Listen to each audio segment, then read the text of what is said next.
నా పేరు సాంబశివరావు అండి. ఆ, ప్రతి మనిషికి ఖానా, మక్కన్, కపడా ఎంత ఇంపార్టెంటో ఇంకొక ఇంపార్టెంట్ ఎలిమెంట్ కూడా చాలా ఇంపార్టెంట్. ఎవరైనా గెస్ట్ చేసి చెప్పగలరా?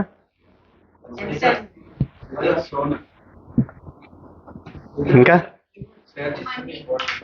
ఆయన నా పక్కన ఉన్నారు కాబట్టి చెప్తున్నాడు. స్వేచ్ఛ, స్వేచ్ఛ, స్వాతంత్రం. నాకు వచ్చిన టాపిక్ ఇండియన్ ఫ్రీడమ్ స్ట్రగుల్. అసలు ఫ్రీడమ్ అనేది ప్రతి మనిషి ఈగో ఈగో ఈగో మీదే ట్రిగర్ చేస్తూ ఉంటుంది. అలాగా మన ఇండియా మీద కూడా ఫ్రీడమ్ అంత ఇంపాక్ట్ చేయడానికి కారణం మన ఫ్రీడమ్ అంతా వాళ్ళు బ్రిటిష్ కాంకర్ చేసినప్పుడు మన ఫ్రీడమ్ తీసేసుకోవటమే. వాళ్ళు మన ఫ్రీడమ్ మనకి ఇచ్చి మొత్తం రూల్ చేసి ఉంటే అసలు ఆ ఫ్రీడమ్ స్ట్రగులే చేసేవాళ్ళు కాదు మన వాళ్ళు.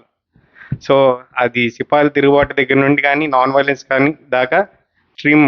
బట్ ఎవరి ఫ్రీడమ్ కావాల్సింది వాళ్ళ కోసం ఫైట్ చేశారు.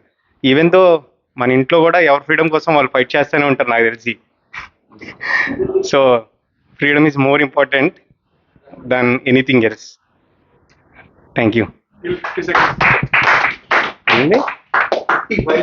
50 seconds. అయ్యో, చాలా చాలా చిన్నగా చెప్పాను నేను. ఇదే కదా ఫ్రీడమ్ అంటే. ఆ ఫ్రీడమ్ కోసమే కదా కేజీఎఫ్ హీరో కూడా యాక్ట్ చేశాడు. ఇప్పుడు ఫ్రీడమ్ కోసమే నేను ఇవాళ ఈపీఎస్ సెషన్ కూడా వచ్చాను యాక్చువల్గా. అయితే వన్ డే ఫ్రీడమ్ కోసం. నేను రాత్రి మేడం ఫోన్ చేసినప్పుడు కూడా నేను ఇంకా తిరుపతి నుండి వస్తున్నాను. మళ్ళీ ఫస్ట్ నుండి ఎక్కడి నుండి అవుతుంది భయ్యా, నువ్వు నా ఫ్రీడమ్ నారిస్తున్నావు తెలుసా. సో అది ఫ్రీడమ్ స్ట్రగుల్ మీద చెప్పాలి అంటే చాలా పెద్ద టాపిక్ కాబట్టి నేను అంత గట్టిగా ప్రిపేర్ అవ్వలేదు. జస్ట్ ఆ ఫ్రీడమ్ అనే టాపిక్ మీద తీసుకుని చెప్తున్నాను. That's it. Thank you. పేరు జేసీ సాంబశివరావు అండి. టాపిక్ నేను పిక్ చేసుకుంది కొంచెం వెరైటీగా పిక్ చేసుకున్నాను.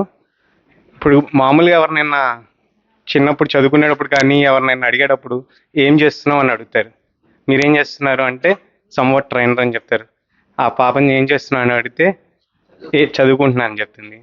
పెద్దయ్యాక ఏం చేస్తున్నావు అని అడిగితే పెళ్ళి చేసుకుంటున్నా అని చెప్తాడు, ఏదో చెప్తూ ఉంటాడు.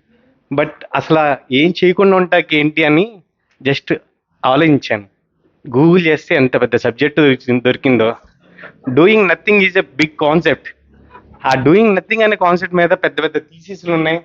డూయింగ్ నథింగ్ తోటి ఏమేమి చేయొచ్చు అనేది పెద్ద ట్రైనింగ్ ప్రోగ్రామ్స్ కూడా ఉన్నాయి.